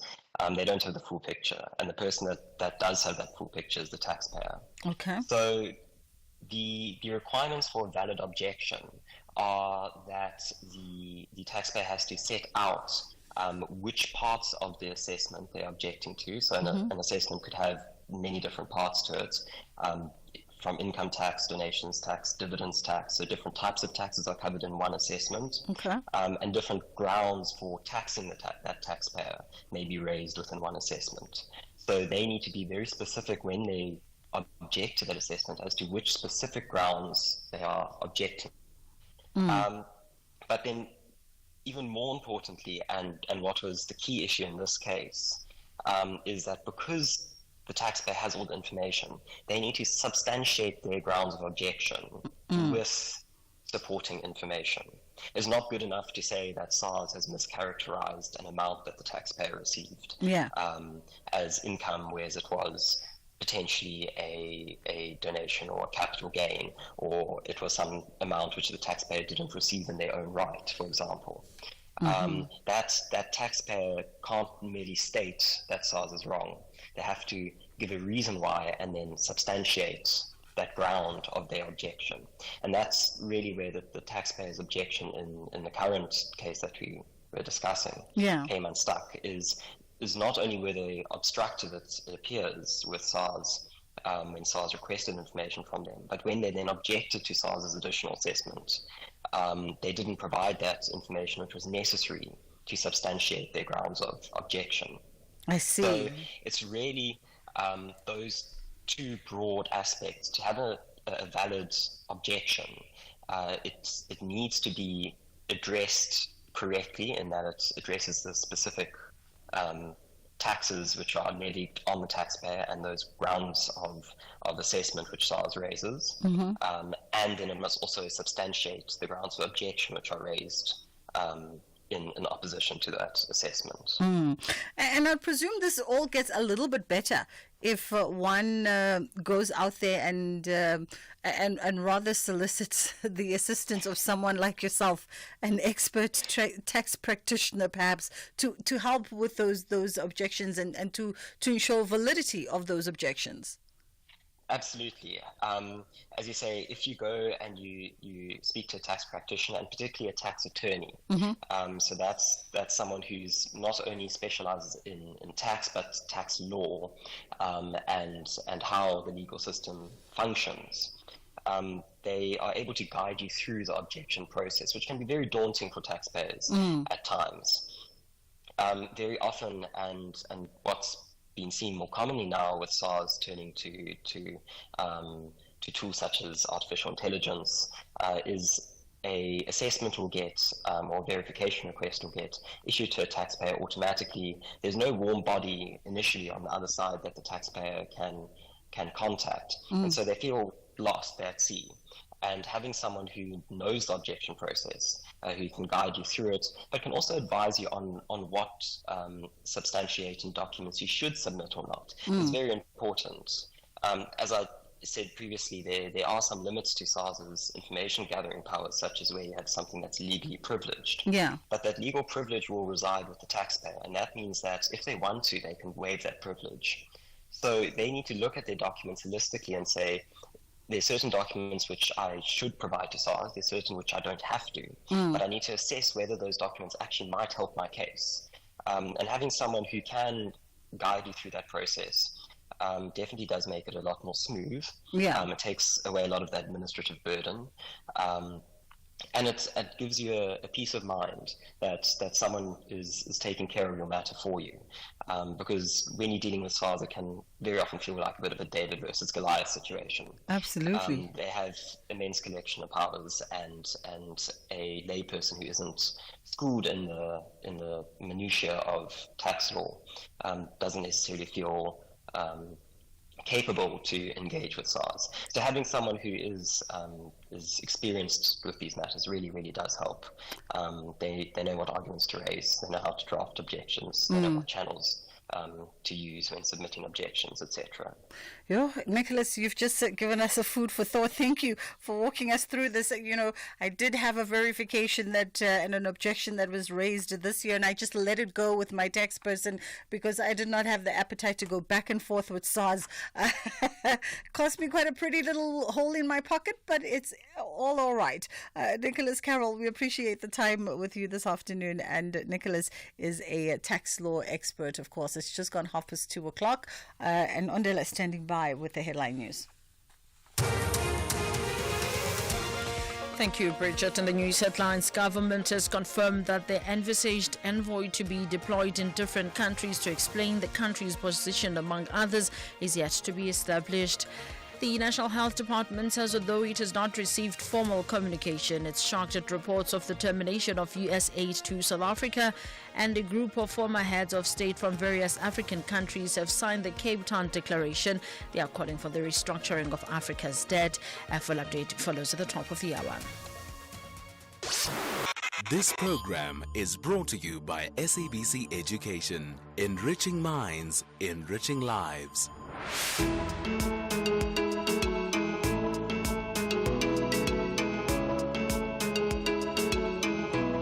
Side by Side. Good afternoon and welcome to Side by Side. Raising children can be one of life's greatest joys, but it can also be challenging, and we're here to support you with expert advice, helpful tips, and encouragement every step of the way. Brought to you by the National Department of Health, Ilifa la Bantwana, and the SABC Education, working together to help you give your little one the best possible start in life. Today we're focusing on a topic that's incredibly important but sometimes overlooked: mom's mental health.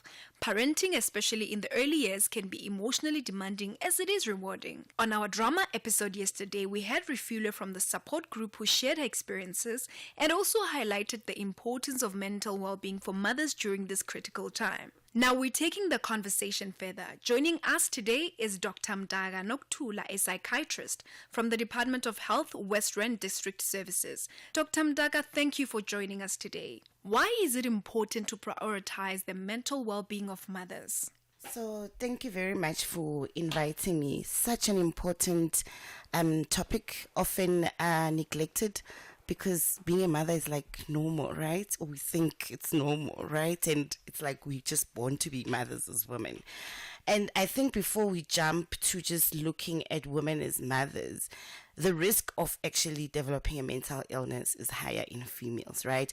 Due to various things that I think we can all sort of as women think of, psychosocial issues, poverty. A lot of women are single and running their households on their own. There's still some social disparities in terms of salaries and jobs that women can get. But just being virtue of a woman, biologically, that increases your risk of being depressed. I mean, think of yourself around your menstrual cycle. Think of yourself during pregnancy, when you find out that you are expecting a baby. So just various things that predispose you, all right, or increases the chance of you having any form of mental illness, particularly depression and anxiety, right? But what we know is that the risk increases even further when you are pregnant and in the period after you give birth. And I think, as you can imagine, a depressed mother, right, it doesn't only impact on the individual themselves, so their mental health or their physical health, even their finances and their ability to go back to work after maternity leave, but it impacts on the whole family as a whole. Most mothers already have other children that they should be taking care of, but in fact it impacts negatively on the neonate or the baby that you are bringing home, right? If you are depressed, feeling sad, anxious, having excessive worry, you will not be able to take care of this baby. And those effects or negative effects can actually extend and be long-term. Like there's a long-term negative impact on this emotional growth or stability for this baby. So it's critical. Women's mental health, I really don't want us to focus on it during this period of pregnancy and after pregnancy, because before you fall pregnant, there is this woman that is you. And chances are, if you already have good mental health and have good family support, when you fall pregnant, things may be a little bit easier for you. You've highlighted the importance of prioritizing mom's mental health. Now, can you help us understand postpartum depression?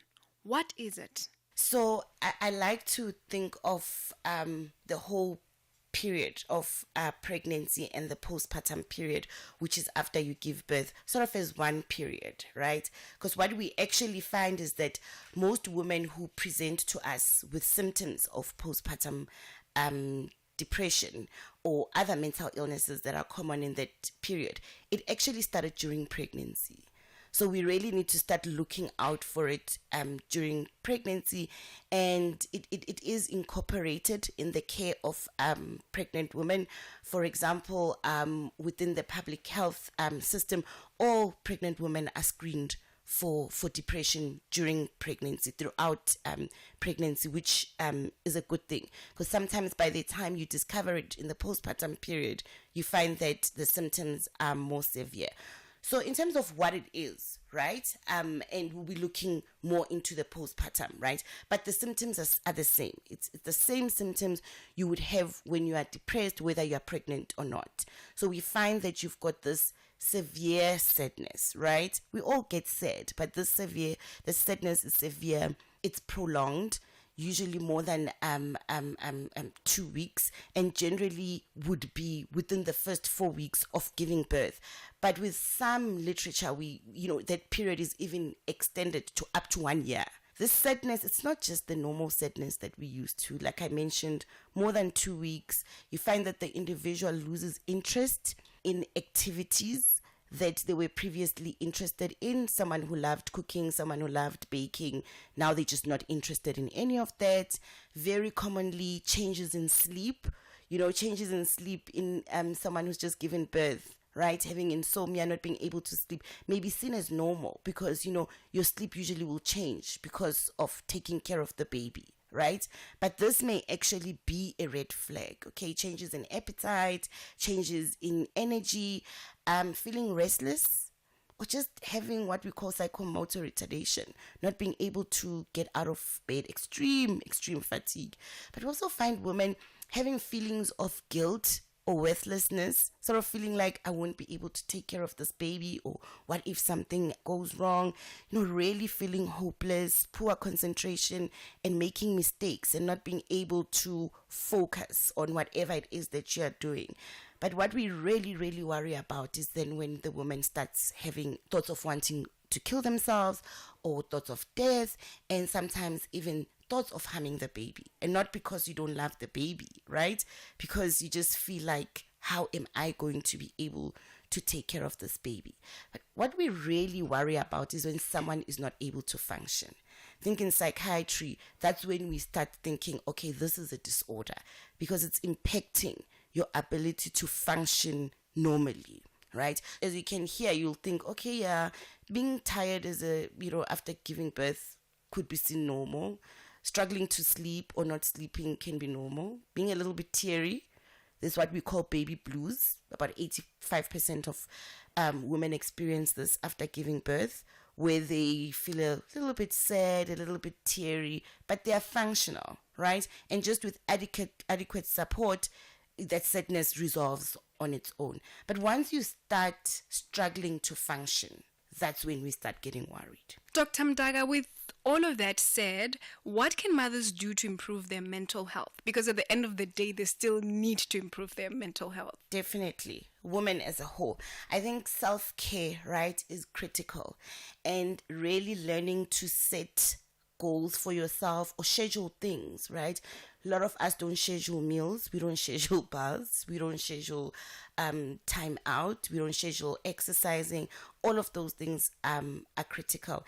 Establishing a support structure for yourself during the pregnancy, sort of knowing that when I come back from hospital, these are the things that we are going to do, this is how we are going to do them, and these are the important people that can assist me with particular things, right?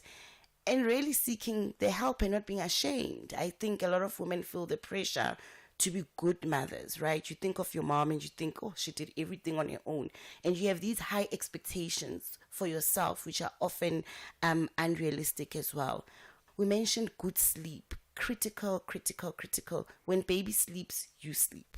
That exercising, maybe baby sleeping, take a walk. Schedule your meals properly, healthy meals, right? And really, I think if I had to summarize, even before now we start seeking professional help, I think it's so the system of families, right? And not just family as in your blood relatives or your husband or your partner. We know that a lot of women end up not having that typical sort of family system or structure to support them. So thinking of your neighbor, joining a local support group, that is critical. And all of these things should be standard for all women, but in particular looking at, the prevention of postpartum depression. That planning is critical, and it should really start during the period when you're pregnant. Thank you so much, Dr. Mdaga, for joining us today. Thank you. Thank you for listening to Side by Side. Join the conversation with other caregivers on our Facebook page at Side by Side SA. This program was brought to you by SABC Education. Enriching minds, enriching lives. Dis-Chem's Beauty Fair is here. Enjoy unbeatable savings on skincare that loves your skin as much as you do. Glow, hydrate and radiate from expert-approved derma cosmetics to everyday essentials. We have the perfect match for your skin and your budget. Our skincare specialists are on hand, ready to help you find the best for your skin. Don't miss Dis-Chem's Beauty Fair happening now. Stock up on skincare, cosmetics and fragrances at prices you will love. Offers valid until 16 March. Ashraf Gada on SAFM. And a lot of your blame or concern centered around the media. Explain that. Yeah, look, we have been documenting, all the, the media campaign to get him to jail and orchestrated. And the court itself the police, the investigators couldn't even formulate a charge. But the media now wants to take the responsibilities of the police and the investigators. But I mean, aren't they two separate issues? We need the media to change their professions and become detectives. Hanif Hendricks, the leader of the party that the former mayor of Joburg belongs to, that's the Al Jamaa party. You're listening to the National Pulse. Missed it? Find the podcast at safm.co.za. Bridget Masinga on SAFM. Actually, just to give you a heads up, today on the National Pulse, they're having a conversation that's reviewing the Limpopo and Northwest SOPAs, as well as Mia Milan, who's going to be joining them, talking about those funding letters rather, that the U.S. sent to USAID-funded organizations. So that's coming up on the National Pulse today. Definitely don't want to miss that.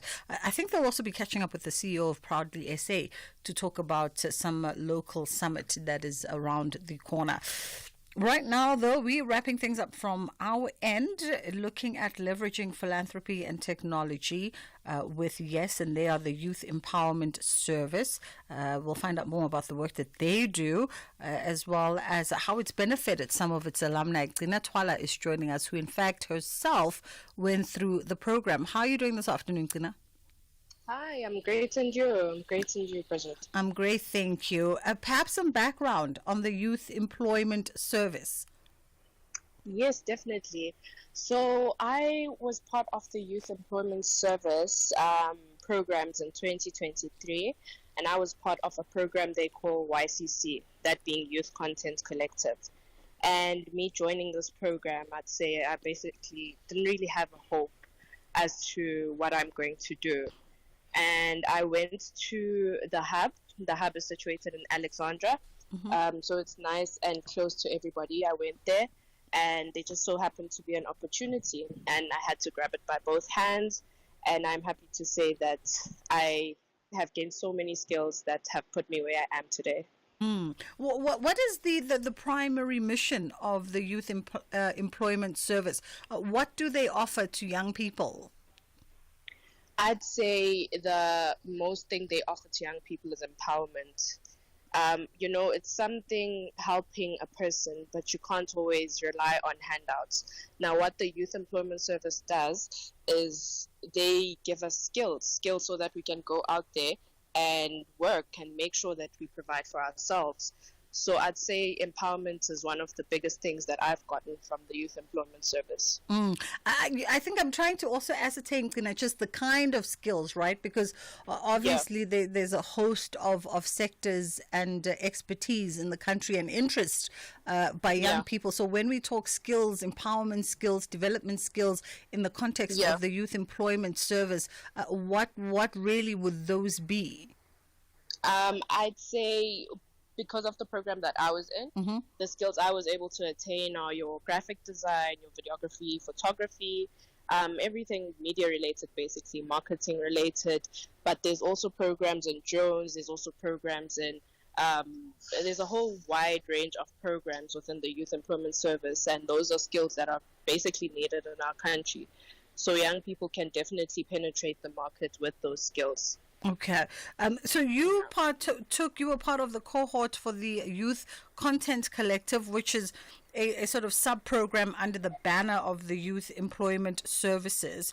And tell us about walking through this journey. How long was it? And, the sort of the attraction for you. I'm presuming you're somebody who wanted to focus on a more content, media marketing sector and field. Yes, definitely. So I was under YCC, which was a year long. And yes, I am mostly focused on the content generation side. And that's because we also have an organization of our own that basically serves the underprivileged people in Alexandra. So we needed a way to actually portray ourselves out there to people to say, come and help us. So I feel like with the skills that I gained from YCC, that being your content creation skills, I was able to kind of boost my organization in a way now we know how to hone the content that we create and make it work for us. Let's talk a bit about your organization. As you say that, the work that you do is also focused on young folks. Give us the history of what you, and this is something that you've initiated alongside your partner. Yes, that's right. I've initiated an organization called Insiga Setu, together with my partner Tatlo Mukwebo, and there it's basically an organization for the youth by the youth. We have a soup kitchen situated in Alexandra where we feed every Tuesday, Wednesdays, and Thursdays, and we do wish to do it more, but unfortunately due to the lack of resources at the moment, it's only those days. We've also got youth that we've helped with jobs. We've got youth that we've helped with food trailers through Coca-Cola. We've got tons of youth that help us with our agriculture. So the agriculture is something that we're doing basically to support our soup kitchen so that we reduce reliability on sponsors and whatnot. So we do want to become sustainable in a way, and that's what we're doing. We're using hydroponics. Yeah. Oh, very interesting. And talk to me about how NGOs can leverage on technology and innovation, for instance, for the betterment of their organizations. Yes, technology is definitely a game changer for organizations, I feel. I mean, we always have to write proposals and send proposals to companies in order to get assistance.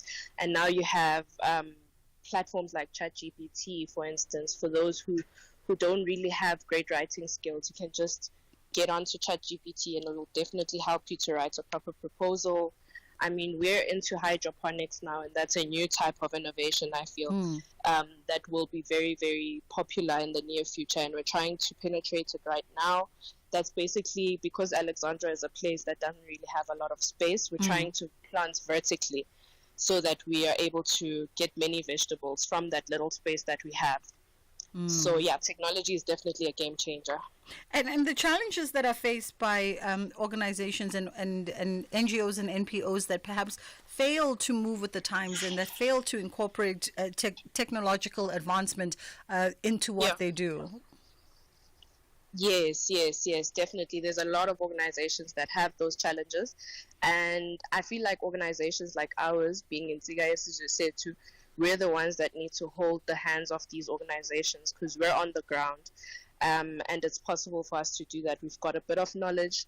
We know a few people, and we can definitely try and assist in some type of way because, I mean, we can't do it alone. They've got expertise of their own, and so do we. So coming together with these organizations, I feel, is the best way. Yeah. You are now actually part of the business development project coordinator with Yes. So obviously this project and program didn't only have a profound impact on you and your organization, but you felt it important enough for you to also go in as an alumni and be part and parcel of its workings. What are the hopes for, and I wonder if, firstly, before we look at the hopes for a project like this, maybe in scaling up countrywide, do you work at just a concentrated region? Are you just at the moment primarily in Alexander, in Johannesburg?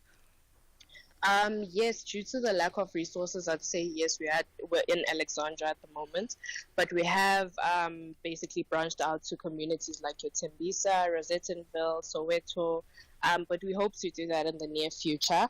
And one thing about me, I'll always be a proud Yesa, and I will definitely keep on raising the flag for Yes, because they definitely have opportunities that many young people should tap into that are life-changing, All right, interesting. For any young person who is interested, do the programs run for a particular period, the duration, are there seasons where you take in new cohorts, and what do they need to have on hand when they make that application?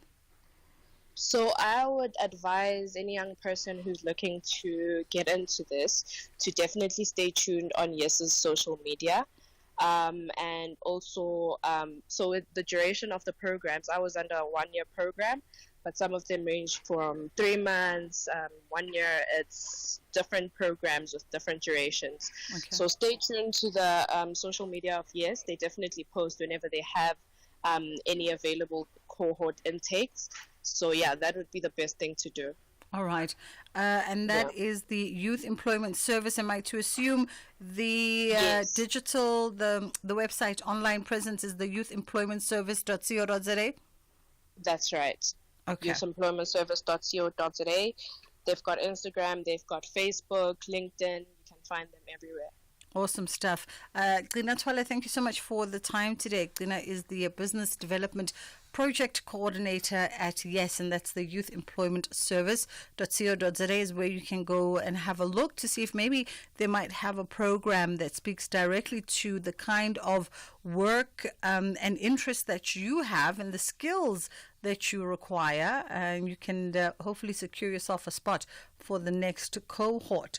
It's fast approaching the end of our time together. Of course, Ashraf is standing by with his team to take over at the top of the hour after Ondela brings you the news, and they've got a lot on the agenda today, so you don't want to miss out. They've got a lot of discussion by way of catching up with the Limpopo and Northwest Soapers, as well as just continuing that conversation, with now funding letters that have been sent out to a U.S. aid-funded organizations that were received last night. And of course, they are bearing bad news for a lot of organizations. This is going to be an ongoing conversation, I think, for a while until those international relations between the two countries are resolved sooner rather than later.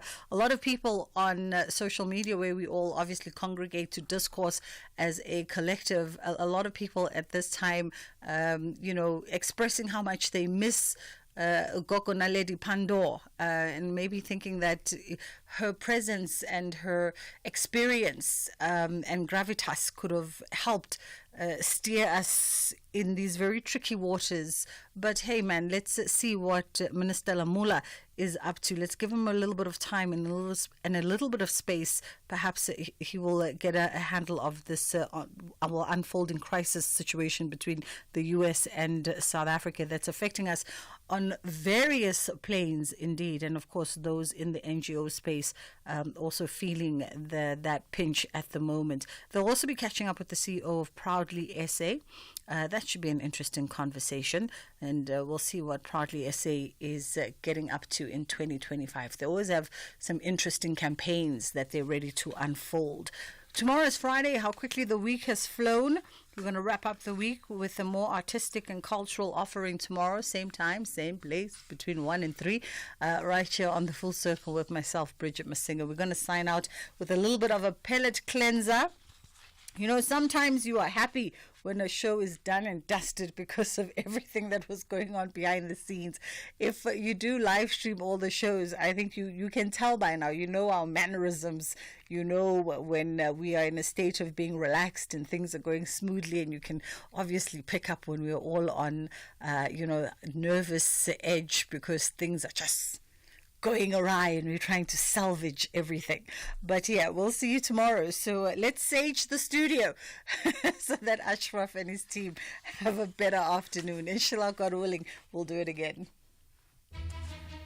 Dr. Nikki Alexander, Dr. Thomas Chamberlain, and Dr. Jack Hodgson form a dedicated team of forensic pathologists who try to work out how and why the victim died. This series sees Nikki investigate a murder that's a carbon copy of a case from her past. She soon suspects that the killings are personal to her. But who will believe her? Meanwhile, Jack creates tension when he finds himself aligned with a police complaints investigator over the accidental shooting of a girl by armed police. And a seemingly random killing in the remote countrysides leads Nikki and Jack into the dangerous underbelly of a criminal world. This is Silent Witness, Thursdays and Fridays at 10 p.m. Starts 20 February only on S3. Open up. S3.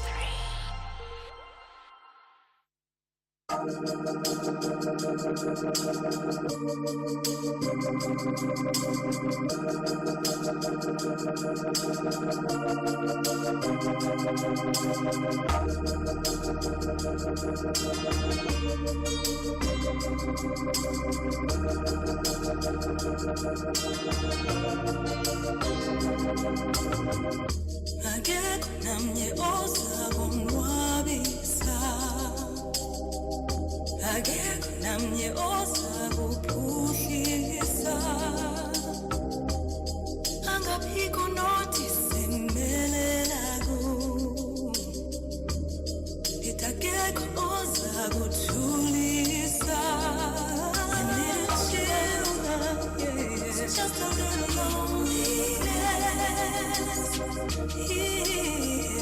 It's only for a moment, girl. It's just a little loneliness here. It's only for a moment,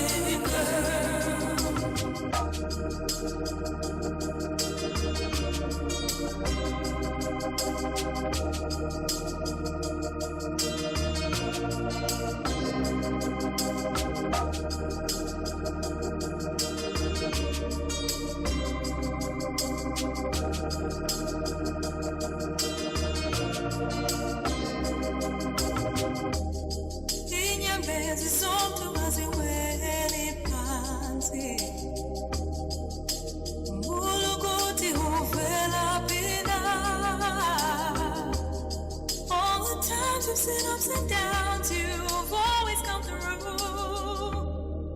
So take a little time with my baby, who's full to lose and just a little loneliness. Only for a moment, it's just a little loneliness. It's only for a moment, girl. You need a bit of time, you need a bit of, you need a bit of, you need a bit of time, you need a bit of, you need a bit of, you need a bit of time, 'cause you feel a little lonely. You need a bit of time, that's only for a moment. You need a bit of time, 'cause you feel a little lonely. You need a bit of time, it's only for a moment,